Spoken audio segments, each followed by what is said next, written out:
7 macam perkara yang merusak akidah dan keimanan, merusak amal perbuatan yang sudah kita kerjakan, merusak sendi-sendi kehidupan sosial, pendek kata merusak segala hal di dalam kehidupan kita. Jauhilah olehmu 7 macam perkara yang merusak. Yang pertama, asyirku billah, menyekutukan Allah subhanahu wa ta'ala. Agama dimulai dari keyakinan, maka kehancuran agama selalu dimulai dari kehancuran keyakinan, iman atau akidah yang dimiliki oleh seseorang.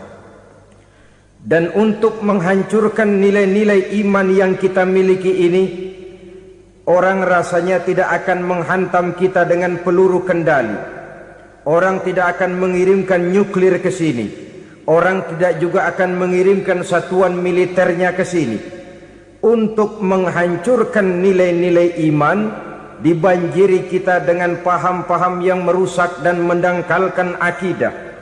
Baik ia bernama materialisme, baik ia bernama sekularisme, baik ia bernama banjirnya maksiat dan munkarat, baik ia bernama banjirnya peradaban dan kebudayaan yang menghancurkan moral daripada anak-anak kita, sedikit demi sedikit melenturkan dan melunturkan nilai-nilai keimanan kita, untuk kemudian pada waktunya nilai iman itu akan bertukar dan berganti menjadi nilai syirik kepada Allah subhanahu wa ta'ala.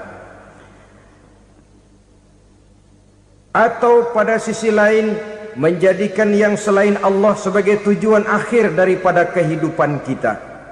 Sedangkan kita sama-sama maklum bahwa di dalam pandangan agama Islam, dosa yang tidak berampun, dosa yang terbesar, termasuk dalam kategori bapak moyangnya dosa, tidak lain adalah syirik, yakni menyekutukan Allah subhanahu wa ta'ala. Pola penghancuran iman ini memang berstrategi. Ditawarkan kita kepada paham materialisme, paham kebendaan, di mana otak menempati urutan sebagai ranking pertama, Tuhan jatuh pada urutan kedua. Lalu menyusul kepada paham sekularisme, Allah dipisahkan dari seluruh kegiatan hidup ini, untuk pada gilirannya menjadikan yang selain Allah sebagai tujuan akhir daripada seluruh kegiatan hidup kita. Oleh karenanya, kewajiban menjaga nilai-nilai iman ini merupakan kewajiban yang mulia tetapi berat, tidak hanya untuk kita, tetapi juga bagaimana mewariskannya kepada anak-anak kita, generasi yang akan datang. Orang-orang tua bijaksana yang diceritakan di dalam Al-Quran, kalau sudah berpikir tentang anak-anaknya, pertanyaan yang paling mereka risaukan ialah, ma ta'buduna min ba'di. Anakku, kalau pada satu saat aku, ayahmu sudah tidak ada lagi di dunia ini, meninggalkan kamu semua, ma ta'buduna min ba'di, apa yang akan kamu sembah nak? Jikalau sekarang ayahmu masih mau ke masjid, masih mau melakukan rukuk dan sujud, masih beribadah menyembah Allah subhanahu wa ta'ala, kalau orang tuamu sudah tidak ada, ma ta'buduna min ba'di, masihkah engkau mau datang ke masjid? Masihkah engkau mau rukuk dan sujud? Masihkah engkau mau menyembah Allah subhanahu wa ta'ala? Pertanyaan ini yang dipikirkan oleh Nabi Yakub kepada putra-putranya. Pertanyaan ini yang diteruskan oleh Nabi Ibrahim kepada anak-anaknya. Pertanyaan ini yang diwariskan oleh generasi ulama salafus saleh kepada para generasi berikutnya. Bagaimana kita generasi sekarang? Kita orang-orang tua sekarang bukan berfikir ma ta'buduna min ba'di, malah yang kita fikirkan ma ta'kuluna min ba'di. Kalau bapak tidak ada nanti kamu makan apa nak? Perkara kamu nyembah apa? Urusan nomor 18. Yang penting kamu nanti hidup bisa makan, nak. Maka kita sibuk mewariskan harta kepada anak-anak kita. Kita sibuk mewariskan kebun dan tanah kepada anak-anak kita. Kita sibuk mewariskan pabrik kepada anak-anak kita, sementara kita lupa mewariskan intan yang paling mahal, mewariskan mutiara yang paling berharga, yaitu nilai iman kepada Allah Subhanahu wa ta'ala. Alangkah baiknya apabila warisan harta, warisan tanah dan kebun, warisan rumah dan pabrik didasari lebih dahulu dengan mewariskan nilai iman kepada Allah Subhanahu wa ta'ala. Sebagai orang-orang tua, kita boleh bersedih kalau anak kita tidak mengerti komputer. Kita boleh bersedih kalau anak kita tidak mengerti matematika. Kita boleh bersedih kalau anak kita tidak mengerti bahasa Inggris. Tapi sewajarnya lebih bersedihlah kita orang tua jikalau mempunyai anak yang tidak kenal Allah sebagai Tuhannya, yang kemudian tidak mau rukuk dan sujud kepada Allah Tuhannya. Itulah kemalangan yang paling malang bila kita meninggalkan generasi yang tidak bertauhid kepada Allah Subhanahu wa ta'ala. Betapapun anak kita tidak ngerti komputer, saudara, paling-paling kerugiannya cuma kerugian dunia. Masuk dia ke alam barzakh, munkar nakir tidak akan sempat tanya kau belajar komputer apa tidak. Kumpul dia di padang mahsyar, malaikat juga tidak akan tanya matematikamu nilainya berapa. Yang ditanya kau kenal Allah, kau rukuk dan sujud kepadanya, kau pernah datang ke masjid. Oleh karena itu sekali lagi, menjaga nilai iman tidak hanya untuk kita, tetapi juga mewariskannya kepada anak-anak kita, generasi yang akan datang. Sungguh kemalangan yang paling besar apabila kita meninggalkan anak-anak kita. Mereka kita tinggalkan lemah ekonominya, itu tidak baik. Mereka kita tinggalkan lemah otaknya, itu pun akan membuat mereka tertinggal oleh yang lain. Tapi yang paling celaka, jikalau kita tinggalkan mereka dalam kondisi lemah imannya, rapuh akidahnya, tidak baik dan tidak betul keyakinan hidupnya. Oleh karena itu Nabi berpesan, jauhilah 7 perkara yang merusak. Yang pertama, syirik kepada Allah Subhanahu wa ta'ala. Menyekutukan Allah baik dalam ucapan, dalam keyakinan ataupun dalam perbuatan. Ini perkara pertama yang termasuk 7 perusak besar di dalam kehidupan. Kalau sudah jatuh kita ke lembah syirik, bagaimanapun banyak kebaikan yang kita kerjakan, berjiwa sosial, bertangan pemurah, gemar menolong orang lain, kalau memang dasarnya syirik, maka seluruh kebaikan kita akan hancur, tidak akan ada nilainya dalam pandangan Allah Subhanahu wa ta'ala. Dalam pandangan manusia mungkin kita dicatat sebagai orang sosial, gemar menolong orang lain, tidak berpangku tangan melihat orang yang mendapat kesulitan.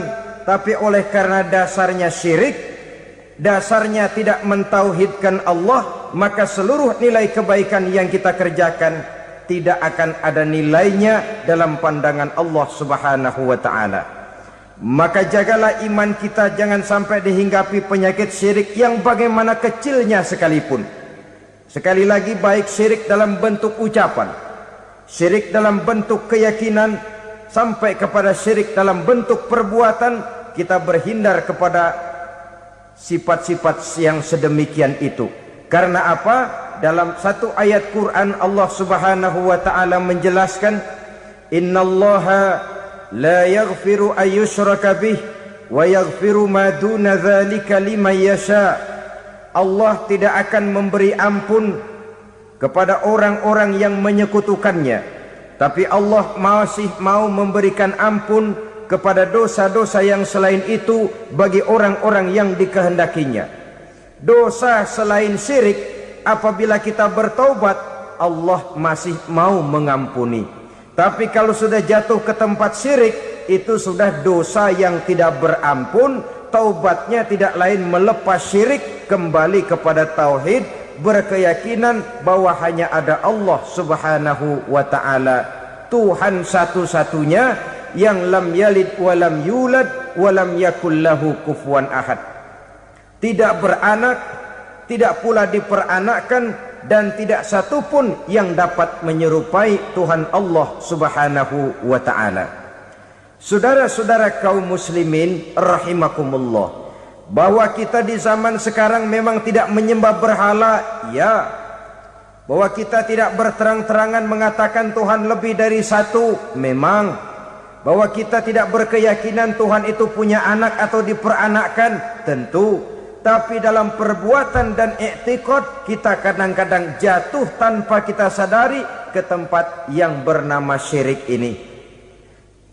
Oleh karenanya, di zaman di mana teknologi makin canggih, di mana kemajuan pembangunan makin menjangkau berbagai aspek kehidupan, diperlukan keseimbangan antara kemajuan fisik material dengan kemajuan mental spiritual.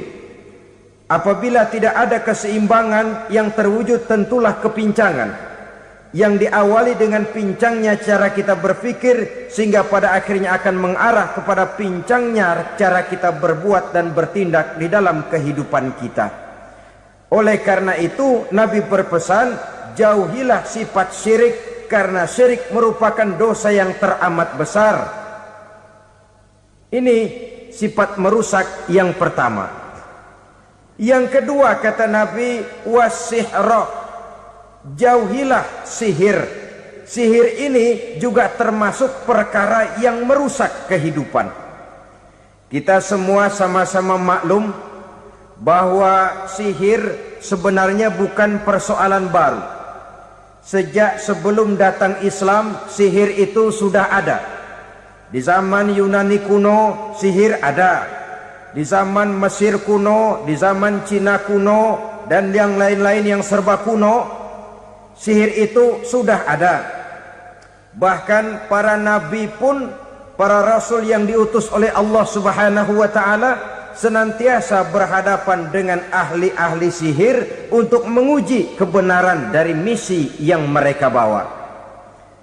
Sihir adalah perbuatan di luar kebiasaan yang bisa dikerjakan oleh ahlinya dengan bantuan jin atau setan. Hukum mempelajari sihir adalah haram, mengamalkannya lebih haram lagi. Sebab itu saudara-saudara, sihir merupakan perbuatan merusak yang harus kita jauhi.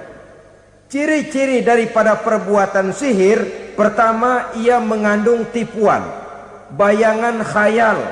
Di zaman Nabi Musa misalnya, orang melihat tambang-tambang itu seperti ular.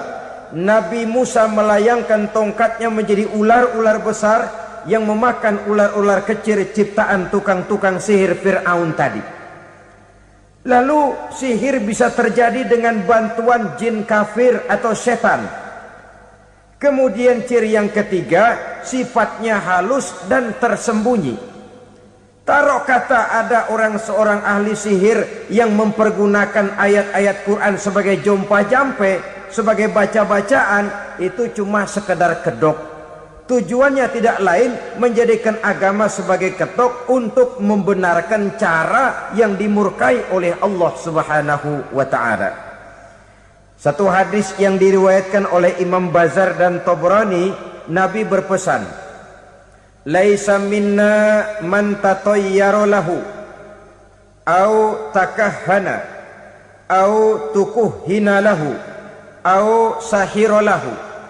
Tidak termasuk ke dalam golonganku, kata Nabi. Tidak termasuk umatku. Siapa mereka? Man tatayyara lahu, orang yang bertatoyur. Apa tatoyur itu? Dari kalimat toyaro, artinya terbang. Toir biasa diartikan dengan burung. Tatoyaro percaya kepada suara-suara burung. Man tatayyara lahu, mempercayai, meyakini dengan benar-benar kepada suara beburungan. Kan suka ada itu, nah bunyi burung tuh, maling liwat. Maling liwat. Burung bunyi, maling liwat. Itu termasuk tatoyaro lahu, percaya kepada suara burung. Kan aneh kalau suara orang nggak dipercaya, suara burung malah dipercaya. Ada ustadz ceramah, kiai ngaji, nggak mau didengerin, burung dengerin bener. Nah, suaranya dari sebelah mana? Belah kulon. Nah, itu tandanya ano. Habis dihitung-hitung. Itu termasuk tatoyaro lahu. Au takahana, atau bertenung, au tukuhina, atau minta ditenungkan, au sahirolahu, atau melakukan perbuatan sihir, atau minta disihirkan. Laisa minna, tidak termasuk ke dalam golonganku, kata Nabi. Sehingga dengan demikian saudara-saudara, menghadapi sihir dengan sihir sekalipun termasuk perbuatan yang tidak diajarkan oleh agama. Kita kan mempelajari sihir untuk jaga diri, tidak apa-apa. Yang dilarang mengamalkannya, dilarang juga mempelajarinya. Sebab orang kalau sudah mengetahui, biasanya lalu terangsang untuk mencoba. Kalau percobaannya berhasil, biasanya terangsang untuk coba lagi dan coba lagi. Pada akhirnya ketagihan, lalu beralih menjadi profesi, apalagi itu nanti bisa mendatangkan hasil uang. Saudara-saudara kaum muslimin rahimakumullah, kita manusia makhluk nyata. Kita hidup di alam nyata, terikat oleh sunnatullah, causality. Oleh karenanya, bagi kita keyakinan yang penuh, keikhlasan di dalam bertuhankan Allah, penyerahan diri sepenuhnya hanya kepadanya, itu sudah merupakan obat penangkal yang sangat ampuh agar kita tidak terkena penyakit-penyakit yang dibuat oleh setan dan para pembantunya. Sehingga beberapa ayat Quran mengajarkan, misalnya a'udzu bikalimatillahi tammati min syarri ma khalaq, atau bismillazi la yadurru ma'asmihi syai'un fil ardi wala fis sama, dengan menyebut nama Allah yang tidak bisa mendatangkan bahaya sedikit pun, dari baik yang datang dari langit maupun yang datang dari bumi. Jiwa yang kosong dari keyakinan yang penuh kepada Allah, jiwa yang penuh was-was dan ragu-ragu, itu yang mudah terserang oleh penyakit-penyakit yang dikerjakan oleh para tukang-tukang sihir, yaitu oleh setan dan seluruh para pembantunya.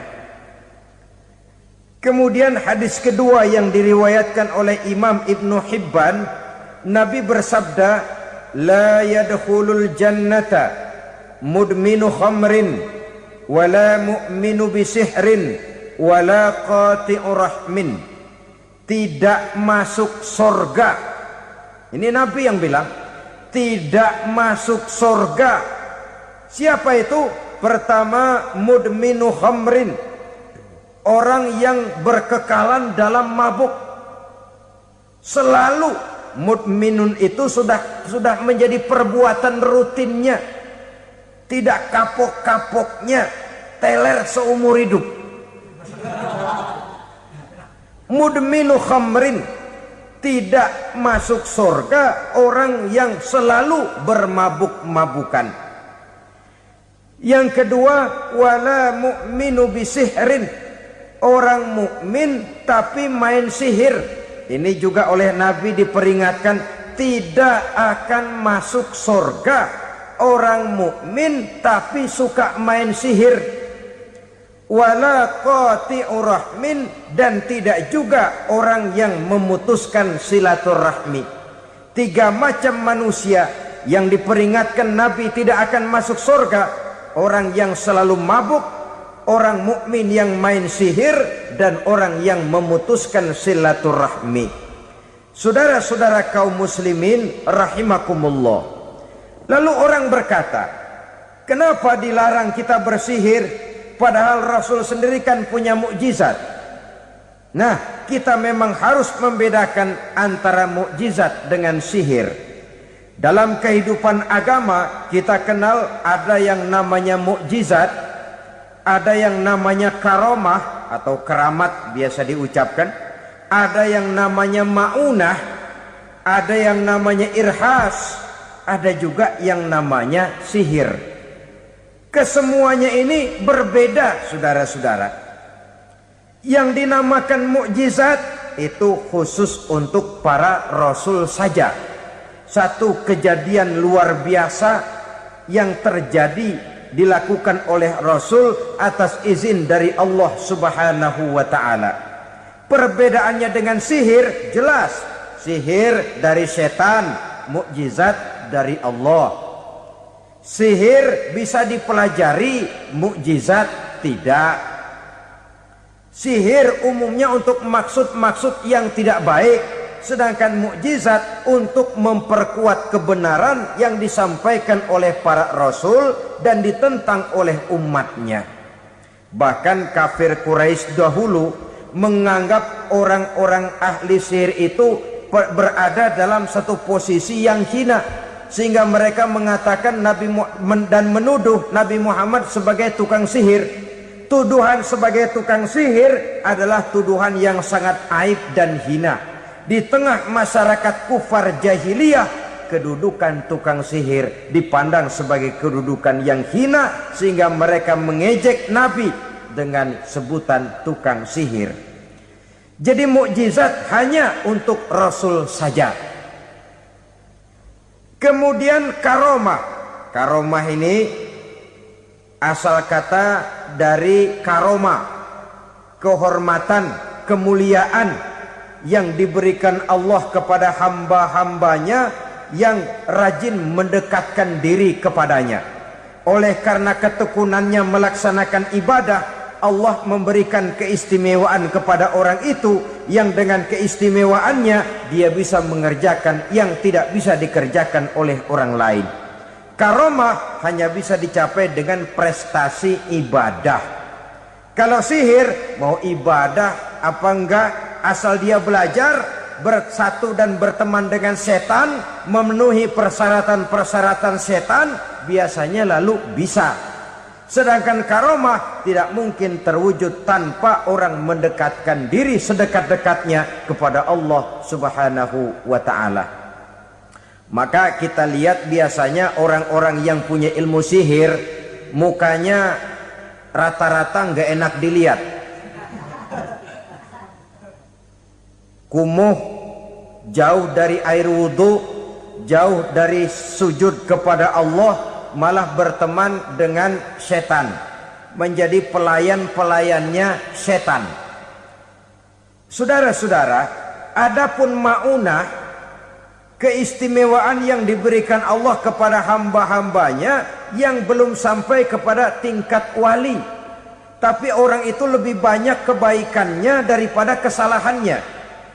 Umpamanya, saudara jalan bertiga di pinggir jalan, saudara ada pada posisi di tengah, lalu bertiga ini ketabrak mobil. Menurut perhitungan saudara mati lebih dahulu, tapi terjadi hal yang aneh, dua teman saudara mati, saudara malah cuma luka dan lecet sedikit saja. Apa itu? Kalau kita lebih banyak kebaikannya daripada kesalahannya, itu yang dinamakan maunah, pertolongan yang diberikan Allah kepada hamba-hambanya yang lebih banyak kebaikannya daripada kesalahannya. Sedangkan yang dinamakan irhas, kejadian luar biasa pada diri seseorang pada waktu dia masih kecil, yang menunjukkan tanda-tanda keistimewaannya. Itu umumnya pada para nabi pada usia kecilnya sudah ada irhas, tanda-tanda istimewa. Jelas baik mukjizat, karomah, maunah maupun irhas berbeda dengan sihir. Sihir ini jelas saja merupakan bantuan dan persekutuan antara manusia dengan setan. Padahal setan, kata Allah dalam Al-Quran, innahu lakum aduwwum mubin, sesungguhnya setan bagi kamu adalah musuh yang sangat jelas.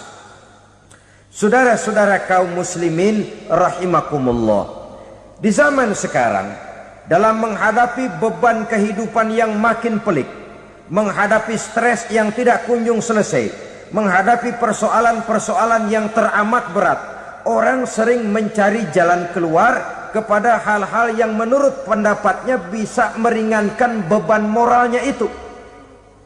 Pergilah dia mencari sesuatu yang dapat meringankan bebannya. Dan tidak jarang yang jatuh ke pangkuan tukang-tukang tenung, ke pangkuan tukang-tukang sihir, yang mereka itu oleh Quran dijelaskan kadzabal munajjimun walau sodaku. Tukang-tukang tenung, tukang-tukang sihir, mereka itu bohong walaupun benar. Maksudnya bohong walaupun benar artinya kalau yang mereka kerjakan benar itu sih kebenaran. Benar dengan kebenaran itu lain. Kebenaran, kebetulan bisa, tapi tidak untuk selalu. Apalagi kalau itu sudah membahayakan kehidupan orang lain. Jadi oleh karena itu Nabi berpesan jauhilah daripada sihir. Kalau sudah jauhilah dari sihir artinya ya jauhilah daripada mempelajarinya, jauhilah daripada bergaul dengan orang-orang yang ahli di bidang itu, karena dari pergaulan segalanya bisa menular. Baiklah saudara, ini yang kedua. Yang ketiga pesan Nabi, wa qatlan nafsil lati harramallahu illa bil haq. Membunuh orang lain dengan cara yang tidak benar. Membunuh orang yang diharamkan oleh Allah Subhanahu wa taala untuk melakukannya kecuali dengan alasan yang benar. Kita tahu Islam adalah agama damai. Sesuai dengan namanya, ia tidak dikembangkan dengan pedang dan kekerasan. Ia dikembangkan dengan keteladanan dan tuntunan moral. Oleh karena Islam bukan agama kekerasan, Islam pun tidak mementingkan dan mengajarkan kekerasan kecuali dengan alasan yang benar dan bisa dipertanggungjawabkan. Membunuh dengan sengaja, menghilangkan nyawa orang lain tanpa alasan yang bisa dibenarkan adalah merupakan dosa besar dan satu di antara 7 perkara yang bisa mendatangkan kerusakan dalam kehidupan dan yang hendaknya harus kita jauhi. Saudara-saudara kaum muslimin rahimakumullah, beberapa waktu yang lalu di sebuah kota kecil yang indah bernama New Auckland. Saudara tahu New Auckland? Itu dari Gunung Kidul masih ngidul lagi. Pernah diadakan satu seminar yang membicarakan bagaimana menyelamatkan masyarakat manusia dari bahaya Perang Dunia Ketiga. Diperkirakan kalau terjadi Perang Dunia Ketiga, manusia tidak akan tersisa. Sebab apa? Pada waktu itu cadangan nuklir yang dimiliki oleh bersama Amerika dan Rusia konon sudah sanggup memusnahkan 6 miliar manusia pada saat jumlah manusia baru 5 miliar. Jadi kelebihan nuklir dunia ini. Kalau terjadi Perang Dunia Ketiga, sulit manusia untuk tersisa. Maka dibahaslah di dalam seminar itu, wah, supaya tidak terjadi Perang Dunia Ketiga, maka perlombaan membuat senjata-senjata canggih, alat-alat pembunuh modern harus segera dibatasi. Dibahas, tidak mungkin kita membatasi perlombaan membuat senjata. Kenapa? Makin maju ilmu dan teknologi, makin canggih senjata yang ditemukan. Atom sudah meningkat menjadi nuklir, nuklir sudah meningkat menjadi neutron, dan kita tahu bom yang bernama neutron ini bom yang cukup membunuh tanpa perlu merusak. Artinya kalau dia diledakkan di kota kita ini, bangunan utuh, jembatan tidak ambruk, rumah-rumah tetap berdiri, tapi semua yang bernama hidup mati. Itu katanya lebih sopan dari bom atom. Sebab kalau si atom ini sudah membunuh, merusak pula. Neutron cukup membunuh saja tanpa perlu merusak. Jadi majunya senjata-senjata teknologi sebagai akibat yang logis dari kemajuan ilmu pengetahuan ini tidak bisa kita batasi. Dan memang sebenarnya yang bahaya bukan senjatanya, tapi manusia yang mengendalikan senjata itu. Mereka kembali kepada prinsip the man behind the gun. Bukan senjatanya yang bahaya, tapi manusia yang mengendalikan senjata itu yang bahaya. Walaupun senjatanya modern, katakanlah model M16 umpamanya, kalau yang mengendalikannya orang beriman, insya Allah aman.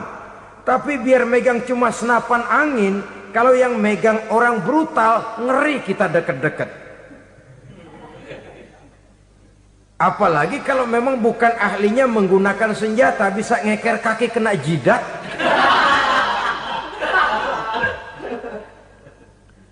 Mereka kembali kepada prinsip lama yang tetap baru.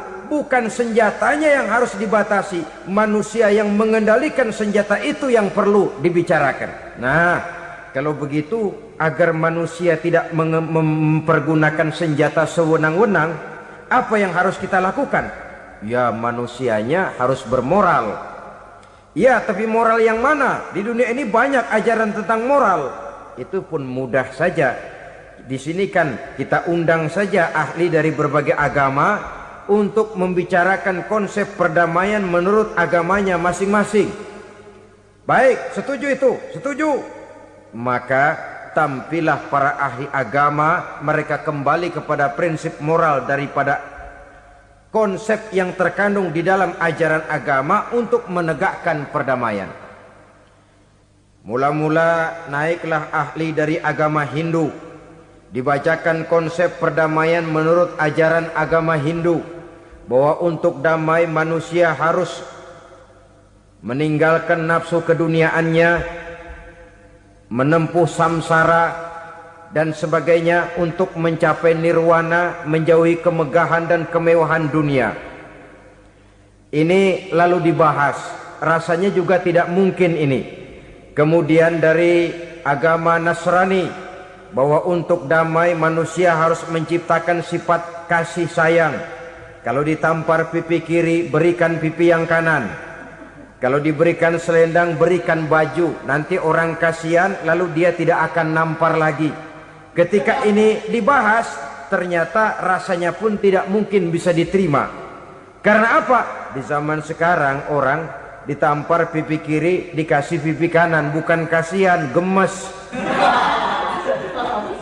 Damai belum tentu, bonyok udah jelas.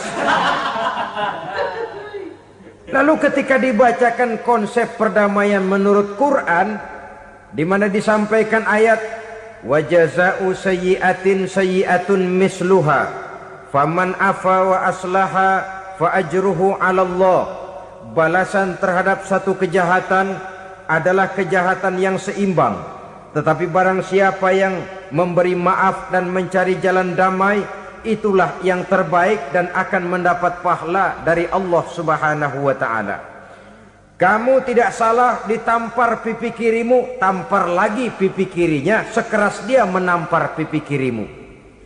Nanti orang tidak mau menampar kita karena dia tahu kalau dia tampar kita, dia akan menderita tamparan sekeras dia menampar kita. Akan terjadilah prinsip saling hormat menghormati, tidak saling ganggu, tidak saling usil, tidak saling jahil. Atas dasar ini perdamaian bisa ditegakkan. Mereka bisa menerima konsep ini, tapi kemudian seminar ditutup tanpa satu keputusan resmi. Kenapa? Terus terang mereka kagum dengan konsep Islam, tapi sentimen lama terhadap nilai-nilai Islam telah menutup mata mereka untuk menerima kebenaran dari ajaran Al-Quranul Karim. Saudara-saudara kaum muslimin rahimakumullah, kembali kita kepada persoalan pokok. Roh adalah dari Allah. Dia akan kembali kepada Allah, milik mutlak dari Allah. Tidak pantas kita merampasnya dari orang lain. Tidak wajar kita menghilangkannya tanpa alasan yang dibenarkan oleh agama. Di zaman sekarang akibat persaingan hidup yang makin tajam, lapangan kerja yang makin sulit, tensi ekonomi yang makin tinggi, atau karena nilai moral yang makin rendah, atau juga karena rapuhnya pegangan orang kepada agama, nyawa rasanya sudah sedemikian murahnya. Berbagai kasus membuat berdiri bulu roma kita. Ada mayit, ada manusia dipotong 6, dicincang macam kambing. Ada yang dipotong 5, ada yang dipotong 13, dikardusin, dibuang ke tempat sampah. Inna lillahi wa inna ilaihi raji'un. Gejala apa ini? Kanibalisme. Manusia sudah demikian sadisnya, manusia sudah sedemikian buasnya, sehingga sesama manusia diperlakukan seperti hewan. Padahal hewan sendiri belum pernah macan makan macan, bagaimanapun buasnya macan. Belum pernah serigala memakan serigala, bagaimanapun brutalnya serigala. Tetapi manusia makan manusia di zaman sekarang kadang jadi kenyataan dalam kehidupan kita. Kadang persoalannya remeh saja. Soal uang 200 perak, pisau bicara, nyawa melayang. Soal rokok sebatang, celurit bicara, nyawa melayang. Soal-soal yang sama sekali tidak prinsip, begitu mudah kita menghilangkan nyawa orang lain. Padahal Nabi pernah memperingatkan, apabila dua orang muslim sudah berkelahi dan berbunuh-bunuhan, al-qatil wal maktul finnar, yang membunuh dan yang terbunuh dua-duanya neraka. Sahabat heran, ya Rasul, kalau yang terbunuh, kalau yang membunuh masuk neraka itu sih wajar, tapi yang terbunuh kenapa neraka juga? Beliau menjawab, dua-duanya sudah punya niat untuk saling membunuh. Niatnya itu yang diponten. Yang terbunuh cuman lagi apes aja, keduluan dia. Umpama tidak terbunuh, pasti dia yang akan membunuh. Oleh karenanya al-qatil wal maktul, yang membunuh dan yang dibunuh finnar, dua-duanya masuk ke dalam neraka. Islam menghormati kehidupan, tidak hanya terbatas kepada sesama muslim. Orang-orang yang berlainan agama pun yang mau hidup berukun, damai, berdampingan dengan umat Islam, jiwa mereka, darah mereka dilindungi oleh nilai-nilai Islam yang disebut dengan kafir zimmi ini. Mengganggu mereka sama saja dengan mengganggu aku, kata Nabi. Jadi oleh karena itu, sayangilah sesama. Kehidupan adalah anugerah Allah, bukan wewenang kita untuk mencabutnya dari orang lain, bukan wewenang kita untuk merampas dan menghilangkannya dari orang lain. Apa yang tidak enak terjadi pada diri kita, begitu pula lah apabila terjadi pada diri orang lain. Sehingga Nabi mengatakan, la yu'minu ahadukum hatta yuhibba li akhihi ma yuhibbu li nafsihi. Belum dikatakan beriman seseorang kamu apabila dia belum mencintai saudaranya seperti ia mencintai dirinya sendiri. Apa yang enak dirasakan oleh orang lain, enak juga dirasakan oleh dia. Mengukur orang lain dengan diri sendiri. Kalau orang lain tanpa salah saya fitnah, kalau saya tanpa salah difitnah orang, enak apa enggak? Enggak, orang lain juga begitu. Kalau orang lain tanpa salah saya tempeleng kepalanya, enak apa tidak? Tidak. Orang lain juga begitu. Yang tidak enak terjadi pada diri kita, tentu tidak enak juga kalau terjadi pada orang lain. Mengukur orang lain dengan diri sendiri, sehingga tidak timbul sifat egois, tidak menari di atas bangkai orang lain, tidak mendirikan kebahagiaan di atas untayan air mata orang lain. Sehingga dengan demikian saudara-saudara, dia bisa menghormati kehidupan, menghormati orang lain sebagaimana dia ingin dihormati. Inilah perbuatan ketiga yang merusak, membunuh orang lain dengan yang diharamkan Allah tanpa alasan yang benar. Yang ketiga. Kemudian yang keempat, perbuatan merusak wa aklar riba, makan riba. Hidup adalah tolong menolong. Bahasa kerennya take and give katanya. Saling memberi dan saling menerima. Nabi mengajarkan man kuraba kurbatan min kurabid dunya karaballahu lahu kurbatan min kurabi yaumal qiyamah. Wallahu fi aunil abdi madamal abdu fi auni akhihi. Siapa yang meringankan beban dari beban-beban yang dirita seseorang di dalam kehidupan dunia, Allah akan meringankan bebannya daripada beban-beban yang harus dipikulnya di hari kiamat nanti. Wallahu fi aunil abdi madamal abdu fi auni akhihi. Allah senantiasa akan menolong seorang hamba selama hamba itu masih mau menolong saudaranya. Allah selalu akan menolong seorang hamba selama hamba itu masih mau menolong saudaranya. Apabila kita sudah berpangku tangan terhadap kesulitan orang lain, biasanya pun pada saat kita mendapat kesulitan, kita akan sulit juga memperoleh pertolongan. Nah, riba alias renten, kedoknya adalah menolong orang, tapi sama juga bulu buntutnya dilepas, palanya dicekek. Menolong orang pada akhirnya menjadi beban bagi seseorang, dan memang mencari orang-orang yang berada dalam posisi kesulitan. Biasanya di daerah-daerah di mana musim paceklik jadi lapangan kerja sulit, sedangkan urusan perut tidak bisa ditunda, akhirnya orang terjebak ke dalam rentenir, ke dalam riba, ke dalam renten, bunga berbunga, sehingga satu saat jumlah bunganya bisa lebih besar dari jumlah pinjaman pokoknya. Kemudian kalau juga ternyata tidak bisa dibayar, rumah jadi taruhan. Memang rumah satu-satunya, begitu rumah ditarik mulain camping. Bukankah pada akhirnya akan mewariskan kesengsaraan? Oleh karena itu, kepada kita berusahalah jangan berhubungan dengan rentenir, jangan makan renten dan riba. Kepada mereka yang melaksanakan riba, walaupun mendatangkan keuntungan materi, tapi percayalah harta yang didapat dengan jalan riba tidak akan membawa keberkahan. Manakala tidak membawa keberkahan, dia tidak akan mendatangkan ketenangan di dalam kehidupan kita. Oleh karenanya, memakan harta riba termasuk perbuatan yang merusak sendi-sendi kehidupan sosial, merusak kehidupan orang lain, merusak kehidupan masyarakat, tetangga, pergaulan, dan sebagainya. Yang kelima, wa akla malil yatim, memakan harta anak yatim dengan cara yang zalim. Nih, memang lezat. Anak yatim itu nggak tahu urusan apa-apa. Kita diamanahkan untuk mengurusinya.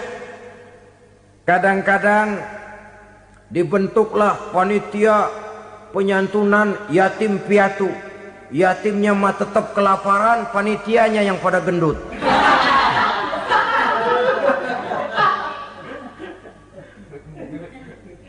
Padahal memakan harta anak yatim termasuk perbuatan dosa besar, dan menjantuni yatim merupakan perbuatan mulia.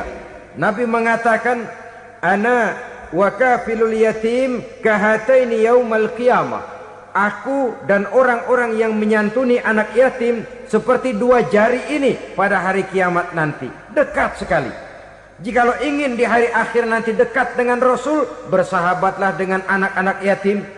Jadilah pengurus anak-anak yatim. Bangunlah panti-panti asuhan yatim. Pada saat bapak ibunya meninggal, kitalah yang menjadi orang tuanya. Bahkan sedemikian besar perhatian Islam terhadap anak-anak yatim ini, sehingga Quran memberikan peringatan, ara'aital ladzi yukadzibu biddin fadzalikal ladzi yad'ul yatim wa la yahuddu ala ta'amil miskin. Tahukah kamu siapa orang yang mendustakan agama, beragama tapi dianggap dusta, salatnya dusta, puasanya dusta karena agamanya sudah berdusta. Siapa mereka? Fazalikal ladzi yad'ul yatim, orang yang menyia-nyiakan anak yatim, wala yahuddu ala ta'amil miskin, dan tidak pernah memberi makan kepada orang-orang yang menderita kemiskinan, menyia-nyiakan, meninggalkan anak yatim, termasuk perbuatan yang divonis kita sebagai orang yang mendustakan agama. Saudara-saudara kaum muslimin rahimakumullah, maka sangat dicela mengeksploitir anak-anak yatim, menjadikan mereka sebagai kedok untuk mencari kekayaan pribadi. Tetapi jikalau ikhlas, ganjarannya sangat besar, nilai pahalanya sangat besar. Menyantuni yatim tidak hanya setahun sekali. Kalau Muharram pakai istilah lebaran yatim, dibentuklah panitia, diberilah beras, uang 4-5 ribu rupiah, alhamdulillah. Tapi jangan lupa, si yatim tidak hidup cuma satu hari. Dia tidak hidup cuma di bulan Muharram saja, dia hidup 12 bulan dalam setahun. Sebagaimana anak-anak yang lain, dia juga berhak punya masa depan. Dia juga berhak menikmati bangku sekolah. Dia berhak mengenyam arti dan makna pendidikan. Dia berhak membekali diri dengan ilmu dan pengetahuan, seperti halnya anak-anak yang lain. Maka kita yang diberikan keluasan oleh Allah, ingatlah itu, bersahabatlah dengan anak-anak yatim, santuni mereka. Perkara setahun sekali di bulan Muharram, alhamdulillah, itu bagus, bin Thayyib alias baik. Tapi tentu dan tentu sekali lagi, si yatim tidak hanya hidup di bulan Muharram. Dia hidup 12 bulan dalam setahun, 24 jam dan di dalam sehari. Oleh karenanya, menyia-nyiakan mereka pada saat posisi kita memang mampu akan memojokkan kita dalam satu posisi di mana kita dianggap sebagai orang yang mendustakan agama, memakan harta anak yatim dengan cara yang zolim. Bapaknya udah meninggal, kebunnya lebar, anaknya dikelecehin. Nah, dah kamu gak usah pusing, nanti saya yang ngurus. Akhirnya bukan ngurus, nguras. Si yatim mungkin tidak tahu bahwa dia disia-siakan, haknya diambil, miliknya dizolimi. Tapi Allah yang akan membalasnya dengan seadil-adilnya. Maka makan harta anak yatim biasanya balasannya tokcer bin paten. Nggak banyak selang tempo itu, nggak percaya cobain dah. Nyobain aja kan nggak bayar, umpama memakan harta anak yatim dengan cara yang zolim, ganjarannya biasanya kontan. Kenapa? Ratapan si miskin, untayan air matanya, jeritan kepedihan hatinya, membuka pintu langit, permohonannya diijabah, getaran hatinya didengarkan oleh Allah, maka balasannya biasanya kontan, spontan, tidak menunggu waktu terlalu lama. Itu di dunia, belum lagi di akhirat nanti. Bukankah dalam riwayat Mi'raj diceritakan Nabi melihat di neraka itu orang perutnya sebesar rumah? La haula wala quwata. Itu perut kayak rumah, bagaimana jalannya tuh orang? Dan memang gak jalan, diseret-seret oleh malaikat di neraka itu. Hancur perutnya, amburadul itu perut. Berantakan isinya, dibulatkan lagi, diseret lagi, hancur lagi, dibulatkan lagi. Sampai Nabi tanya, orang itu begitu berat siksanya kenapa ya Jibril? Itu Muhammad, waktu di dunia dulu rakus banget makan harta anak yatim. Begitu vonisnya, begitu menyedihkan nasibnya di akhirat. Tapi di dunia pun ketidakberkahan itu sudah membayangi kehidupannya. Oleh karena itu, kepada saudara-saudara yang mendapat titipan anak yatim, berbahagialah, karena semulia-mulia rumah adalah rumah yang di dalamnya ada anak yatim yang disantuni. Sehina-hina rumah adalah rumah di mana di dalamnya ada anak yatim yang disia-siakan. Begitu kata Nabi kita. Rumah yang paling mulia dalam pandangan Allah, rumah yang di dalamnya ada anak yatim yang disantuni. Rumah yang paling hina dalam pandangan Allah, rumah yang di dalamnya ada anak yatim yang nasibnya disia-siakan. Berbahagialah saudara apabila menjadi penyantun anak-anak yatim, pelindung mereka, sehingga mereka mempunyai masa depan sebagaimana anak-anak lainnya. Rasulullah sendiri sedemikian peka terhadap keadaan anak-anak yatim karena beliau sendiri memang mengalami umur 6 bulan dalam kandungan ibu, beliau sudah ditinggalkan oleh ayahnya. Pada saat berusia 6 tahun ibu sudah meninggal. Yatim piatu dalam usia di mana beliau sedang perlu belas kasih seorang ibu dan pengertian seorang bapa. Kepekaan itu lalu timbul, bahkan kemudian sampai kepada beliau berkata, aku dan orang yang menyantuni anak yatim seperti jari tengah dan jari telunjuk di hari akhirat nanti. Sedemikian dekatnya. Baiklah ya, jadi yang kelima, memakan harta anak yatim. Jauhi karena ini perbuatan yang merusak. Yang keenam, watawalli yaumaz zahfi, melarikan diri pada hari pertempuran. Apa ini? Khianat. Tidak konsekuen dengan konsep perjuangan. Pada mulanya keras benar teriak, berantas korupsi, ganyang korupsi. Cuma karena belum dapat giliran. Begitu dia naik dapat kesempatan, korupsinya lebih edan dari yang diteriakinya. Ini termasuk tawalli yaumaz zahfi, berpaling pada hari peperangan. Di saat menghadapi musuh, kalau belum kelihatan musuh, teriaknya nyaring bener. Jangan takut demi kebenaran sampai titik darah yang paling penghabisan. Musuh belum kelihatan. Begitu musuh sudah kelihatan, paling dulu lari ke belakang.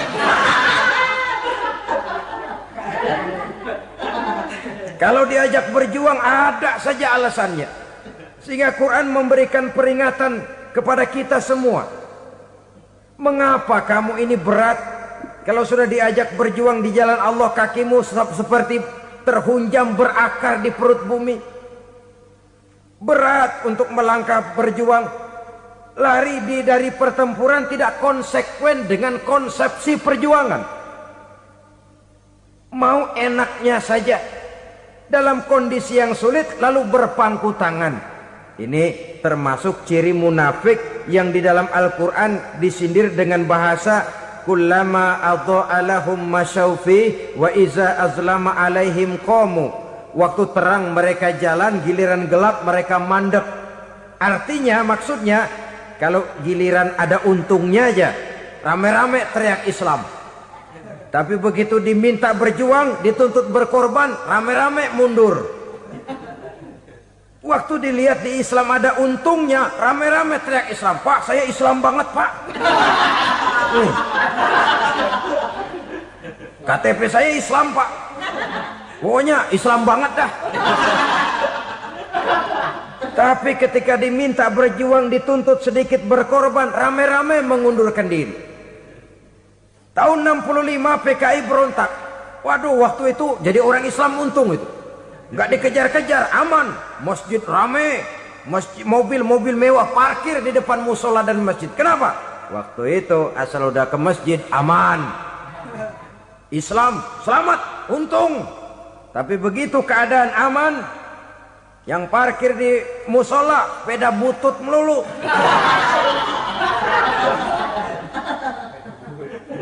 Waktu terang mereka jalan, waktu gelap mereka berhenti. Dikala di Islam ada untungnya, baru wah Islam bagus, Islam hebat. Tapi waktu dilihat ada kerugian, jangan bawa-bawa Islam dah. Jangan bicara soal Islam, ini kan bukan soal agama. Bukan soal agama. La haula wa la quwata illa billah. Beragama kita ambil talfik fid din, mengambil yang enteng-enteng saja dalam urusan beragama ini. Tidak konsekuen kita dengan Islam kita. Seolah kita mau memilih mana yang terasa cocok sama selera kita, kita teriak Islam. Beratan aja dikit, rame-rame berpaling. Itu termasuk tawalli yaumaz zahfi. Para pengkhianat, mental-mental hipokrit yang tidak mau konsekuen menghadapi segala bahaya. itu termasuk perbuatan yang merusak. Kenapa? Kalau cuma dia saja yang lari, mungkin tidak jadi soal. Tapi larinya ini akan mempengaruhi orang lain. Nah, pengaruhnya itu yang dicegah. Sebab kalau satu sudah mulai lari, yang lain mulai ngelirik. Ketika yang dilirik kemudian tidak ada reaksi, dia akan ikut lari. Artinya apa? Seorang muslim harus konsekuen dengan konsep perjuangannya, dengan keyakinan keagamaannya, dan tidak memilih yang enak-enak saja di dalam kehidupan beragama. Lari dari pertempuran, bermental khianat, mengkhianati agama, merupakan satu di antara sifat yang merusak. Terakhir saudara, wa qazfal muhsanatil ghafilatil mu'minat, menuduh perempuan baik-baik yang tidak tahu menahu tentang tuduhan yang dituduhkan kepadanya, menuduh perempuan mukmin yang baik-baik yang tidak tahu menahu tentang tuduhan yang dilakukan kepadanya. Fitnah lebih bahaya daripada pembunuhan. Orang yang tidak salah bisa hancur namanya, orang yang berniat baik bisa ambruk perjuangannya oleh karena fitnah. Sehingga dikatakan al-fitnatu asyaddu minal qatli. Fitnah lebih bahaya daripada pembunuhan. Maka memfitnah ini termasuk satu dosa di antara 7 hal merusak yang harus kita jauhi semampu kita, semampu-mampunya. Mengupayakan sebisa-bisanya jangan sampai terjebak ke dalam hal yang demikian. Nah, saudara-saudara, inilah saja pertemuan kali ini. Mudah-mudahan ada manfaatnya. Semoga Allah memberikan kekuatan zahir dan batin kepada kita untuk bisa menjauhi 7 perkara yang merusak ini. Selalu berusaha menyimpan sesuatu yang bisa membawa manfaat, baik untuk dirinya, untuk anak cucunya, maupun untuk keluarganya, untuk masa kini dan masa depannya.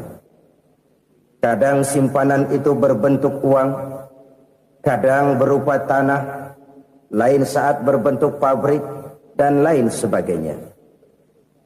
Sementara masa depan yang paling pasti adalah akhirat.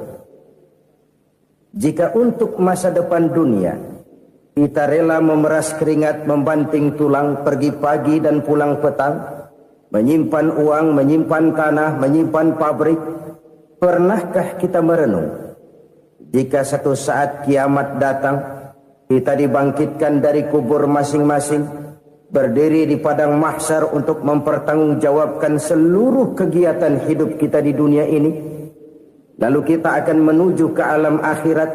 Sudahkah kita mempunyai simpanan untuk akhirat kita? Pada pertemuan kali ini saya ingin menyampaikan sebuah hadis di mana Rasulullah sallallahu alaihi wasallam bersabda, arba'un min kanzil jannah. Simpanan sorga ada 4 macam.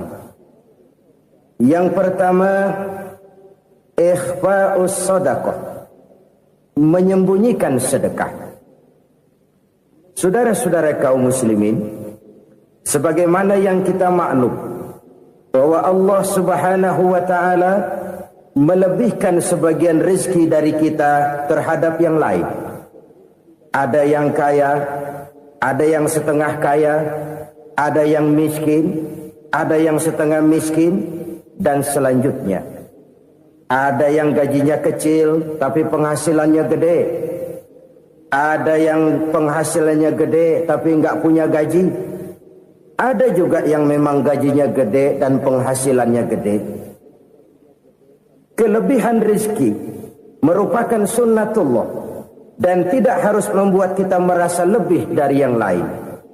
Bahkan sebaliknya, kelebihan itu harus membuat kita ringan tangan untuk menolong mereka yang memang memerlukan pertolongan. Kalau saudara diberikan ilmu, maka pertanyaan akhirat cuma satu: ilmumu kau amalkan untuk apa?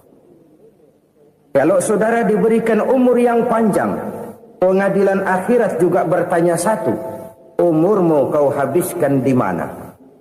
Tapi kalau saudara diberikan harta, pengadilan akhirat akan bertanya 2: hartamu kau dapat dari mana, kau belanjakan kemana. Dari mananya ditanya, dan kemananya juga ditanya. Oleh karena kita akan dimintakan pertanggungan jawab, maka amanah yang bernama harta ini harus kita gunakan dengan sebaik-baiknya. Ada penggunaan yang merupakan kewajiban, itu zakat namanya. Ada penggunaan yang sewaktu-waktu, itu infak namanya. Ada yang lebih sewaktu-waktu lagi, dan itu sedekah namanya. Zakat dia terikat oleh haul dan nisab, oleh putaran batas waktu dan ukuran dari harta itu sendiri. Sedangkan infak terikat oleh situasi dan kondisi perekonomian seseorang. Sedangkan sedekah tidak terikat dengan apapun. Dalam kondisi seperti apapun kita bisa melakukan sedekah dengan yang terkecil sekalipun. Sampai-sampai Rasulullah sallallahu alaihi wasallam mengajarkan, la tahqiranna minal ma'rufi syai'an walau an talqa akhaka biwajhin talik. Atau ada hadis, tabassumuka fi wajhi akhika laka sedekah. Senyumanmu kepada temanmu adalah sedekah. Jadi untuk melakukan sedekah tidak harus dalam berbentuk uang. Dengan ilmu kita bisa sedekah. Dengan tenaga kita bisa bersedekah, dengan pikiran kita bisa bersedekah, bahkan senyum kepada teman itu pun sedekah. Jadi kalau sedekah dengan uang memang belum punya uang, nyengir aja banyakin. Itu asal pada tempatnya, jangan lalu ketemu tiang listrik cengengesan. Tentu tidak pada tempatnya dan tidak wajar. Nah, sedekah yang paling dicintai Allah adalah sedekah yang disembunyikan. Artinya jauh dari sifat riya. Kan kadang-kadang ada orang sedekah itu disebutkan namanya. Apa tidak bagus? Kalau memang niatnya ikhlas, ya bagus-bagus saja.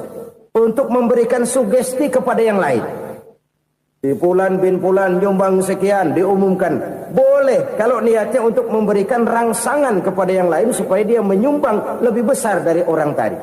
Tapi kalau itu mendatangkan riya, maka sedekah yang paling dicintai Allah adalah sedekah yang disembunyikan. Tangan kiri saja tidak tahu apa yang diberikan oleh tangan kanan. Sedekah yang dilakukan dengan ikhlas akan merupakan perbendaharaan surga. Tersembunyi dari pandangan orang lain, tidak seorang pun tahu. Karena memang sikap yang baik adalah melupakan kebaikan dan mengingat kesalahan. Itu salah satu ciri orang bahagia. Orang yang selalu mengingat kesalahannya dan berusaha melupakan segala kebaikannya. Kalau dia akan berada kebaikan, dia tidak bisa ikut, dia merasa rugi karena dia merasa belum pernah berbuat baik. Tapi kalau akan melakukan kesalahan baru, dia ingat kesalahan yang sudah-sudah, sehingga terhalang baginya untuk melakukan satu kesalahan baru. Demikianlah saudara-saudara, bahwa Allah melebihkan rizki sebagian kita dari yang lain, agar terjadi tolong-menolong dalam kehidupan ini. Jadi kesenjangan yang nature, kesenjangan yang alami, itu sunnatullah. Ada yang kaya, ada yang miskin, ada yang kelas menengah. Nah, kenapa lalu sekarang kita berusaha mengentaskan kemiskinan? Oleh karena adanya kesenjangan struktural. Kalau yang kaya bisa semakin kaya, kenapa yang miskin tidak bisa naik jadi ikut sedikit kaya? Sebab pada dasarnya Islam adalah agama yang sejak turunnya sudah berupaya memerangi kemiskinan.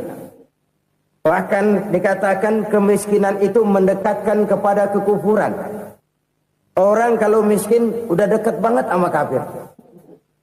Gampang menjadi kafir.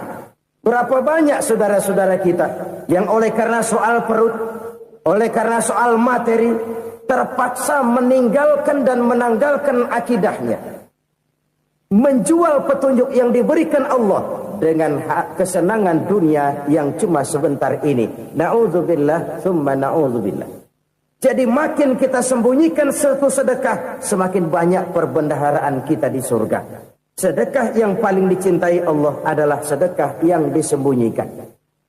Malahan ada seorang sufi, dia punya kebiasaan kalau pergi sholat Jumat dia bawa uang, itu uang dia taruh di bawah tikar masjid. Dia niat sedekah kepada siapa saja yang nemuin itu duit. Maksudnya apa? Supaya yang nemuin nggak tahu siapa yang punya duit. Demikian dia saking ingin menyembunyikan sedekahnya. Karena sifat riya itu bisa memakan amal kita sendiri.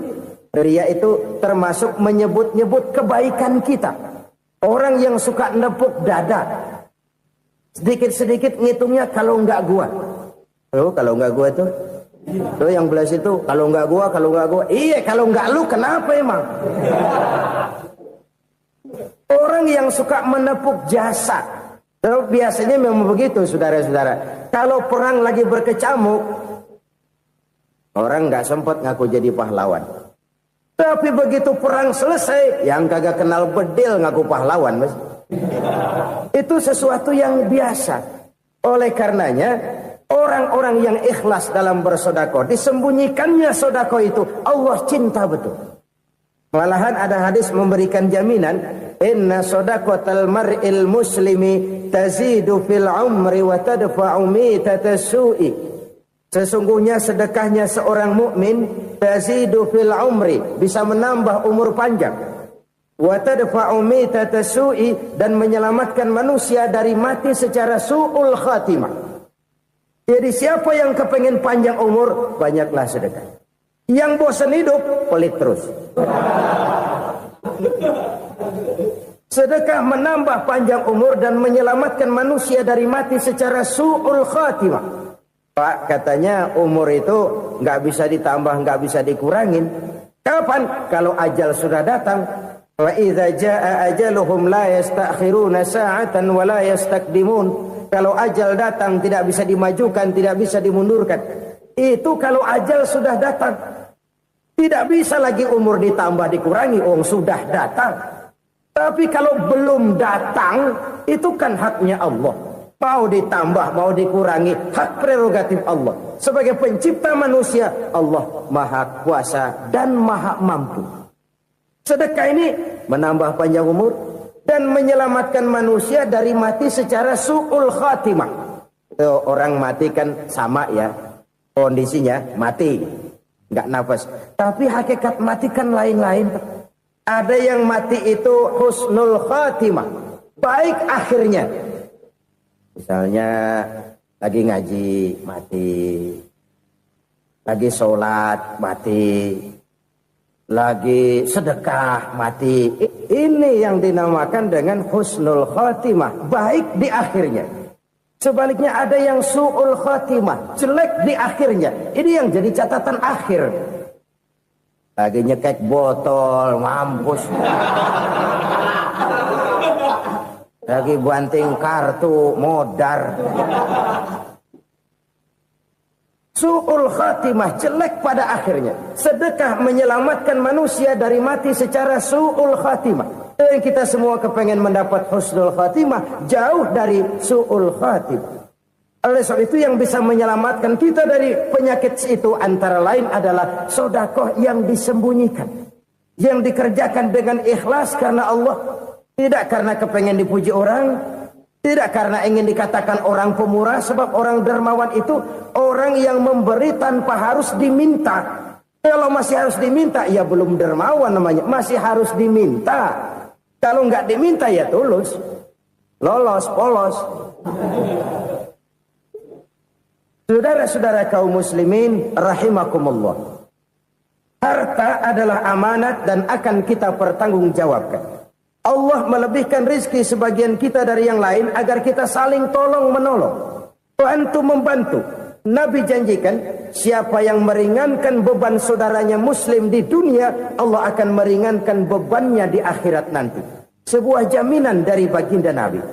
Si orang yang kita bantu barangkali tidak bisa membalas, Allah yang akan membalas lewat jalan lain yang tidak pernah kita sangka-sangka. Ada orang tanya, Pak, ini ada orang nyumbang masjid sambil marah-marah, bagaimana? Saya bilang sumbangannya aja ambil, marahnya jangan. Marahnya jangan diambil, itu urusan dia. Saudara-saudara kaum muslimin rahimakumullah. Umat Islam ini kan umat yang punya potensi besar. Kadang kita merenung, kenapa kadang-kadang pembangunan masjid kok lambat sekali? Kalau hotel hari ini peletakan pertama, bulan depan peresmian. Supermarket hari ini peletakan batu pertama, minggu depan peresmian. Tapi kalau sudah yang namanya masjid, kadang-kadang peletakan batu pertama sekaligus jadi batu terakhir. 3 tahun, 4 tahun, campur nebar jalak di jalanan, duit dijaring kayak ikan sepat. Apa tidak ada orang Islam yang kaya? Banyak. Apa tidak ada pengusaha muslim yang jadi konglomerat? Ada.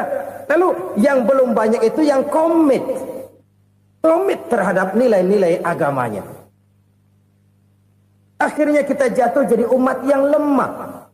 Belum ada pengusaha konglomerat muslim buka pabrik supermi cap beduk misalnya umpamanya atau pabrik kecap cap sorban supaya identitas keislamannya sedikit kelihatan. Kita jatuh jadi umat yang lemah karena potensi tidak terinventarisir dengan baik. Kita ini ibarat kompor yang cuma matengin nasi orang lain. Potensi kita dimanfaatkan oleh orang lain. Ukhuwah Islamiyah kita baru terbatas kepada silaturahmi. Ukhuwah di bidang ekonomi kita lemah. Ukhuwah di bidang kebudayaan kita lemah. Apalagi ukhuwah di bidang politik kita lebih rapuh lagi. Padahal ukhuwah itu adalah totalitas kehidupan manusia. Menyangkut ipolek sosbud. Memerlukan nilai-nilai ukhuwah. Jadi oleh karena itu mari kita menyadari, di dalam harta kita, walaupun kita yang cari, pergi pagi, pulang sore, peras keringat, banting tulang, di sana ada harta anak yatim. Di sana ada hak masjid, di sana ada hak pesantren, di sana ada hak jihad. Berbahagialah seseorang apabila dia oleh Allah dijadikan keran. Keran itu menyimpan air, tapi tidak untuk dirinya, tapi disalurkannya kepada mereka yang memang memerlukannya. Saudara-saudara kaum muslimin rahimakumullah, ini yang pertama. Jadi perbendaharaan surga adalah menyembunyikan sedekah. Orang lain nggak tahu, kita pun nggak pernah ngitung-ngitung. Kita anggap lewat begitu saja, padahal itu deposit akhirat. Satu. Yang kedua, perbendaharaan surga itu apa? Wa kitmanul musibah, menyembunyikan kesulitan. Kadang orang takut menghadapi kesulitan. Tapi makin kita merenung, hidup ini kan sebenarnya urusan. Takut sama urusan ya jangan hidup. Tandanya orang hidup itu kalau punya urusan. Urusan melupakan problem. Problem sering menimbulkan kesulitan. Kesulitan bukan untuk ditakuti, tapi untuk diatasi dan dicarikan jalan keluarnya. Siapa sih orangnya yang gak pernah sulit-sulit? Makin tinggi status sosialnya, makin gede urusannya. Makin tinggi kualitas imannya, makin berat tingkat kesulitannya. Cuma memang yang namanya enak itu seperti pelangi. Biang lala itu gak pernah di atas kepala kita. Di atas kepala orang melulu. Lo sih enak lo, kata kita. Dia juga bilang yang enak kan lo. Pelangi itu nggak pernah di atas kepala kita. Kata tukang beca, aduh enak ya naik Mercy. Kata tukang beca, apa yang di dalam mobil Mercy? Aduh enak bener tukang beca, di jok ngeringkuk ngorok pulas bener. Saya kamar pakai AC sejuk, tempat tidur sutra empuk, alga spring bed, kulak kulik nggak bisa pulas kalau belum minum Valium, belum tidur. Enak bener tukang beca, di jok ngorok nggak tahu wetan kulon. Itu tukang beca bilang yang di Mercy enak, yang di Mercy bilang tukang beca enak. Inilah enak, nggak pernah di atas kepala kita, di atas kepala orang lain melulu enak itu. Nah, saudara-saudara, yang merupakan perbendaharaan surga itu orang yang bisa menyembunyikan kesulitan. Baik pribadi ataupun rumah tangga. Nih terutama rumah tangga yang jadi soalnya. Kadang-kadang kita ini kalau senang, sebaliknya. Kalau senang kita diam. Kalem aja, cuek. Banyak banget duit kita, bawaan diam aja udah. Malah ketemu orang takut. Tapi begitu susah, sekampung tahu. Padahal Nabi mengajarkan perbendaharaan surga itu menyembunyikan musibah, menyembunyikan kesulitan. Kalau enak, cerita sama orang-orang. Kalau nggak enak, rasain sendiri, tekan sendiri, atasin sendiri. Kita kan sebaliknya. Senang kita diam, asal lagi susah, paling tidak kita nyari teman buat cerita kesusahan. Siapa orangnya yang nggak pernah susah? Cuma soalnya bagaimana kita mengatasi kesusahan itu sendiri. Begitu juga misalnya kalau orang sudah berumah tangga, itu orang tuanya harus menjadi tempat dia cerita yang enak-enak saja. Yang nggak enak rasain berdua, selesaikan berdua, atasin berdua. Jangan dibalik. Asal senang diam, giliran susah saja. Maknya laporan. Terbalik. Bisa menjaga security informasi. Makan sama bayam, keluar diam. Malah seluitan. Enak amat lo makan daging ayam. Security informasi. Saudara-saudara kaum muslimin rahimakumullah. Ujian yang terberat itu yang pernah diberikan kepada para nabi, para rasul, para aulia, para ulama. Makin tinggi keimanan, makin berat bentuk kesulitan. Ayo saya kemukakan satu contoh saja. Ada seorang nabi yang kaya, nabi kaya, namanya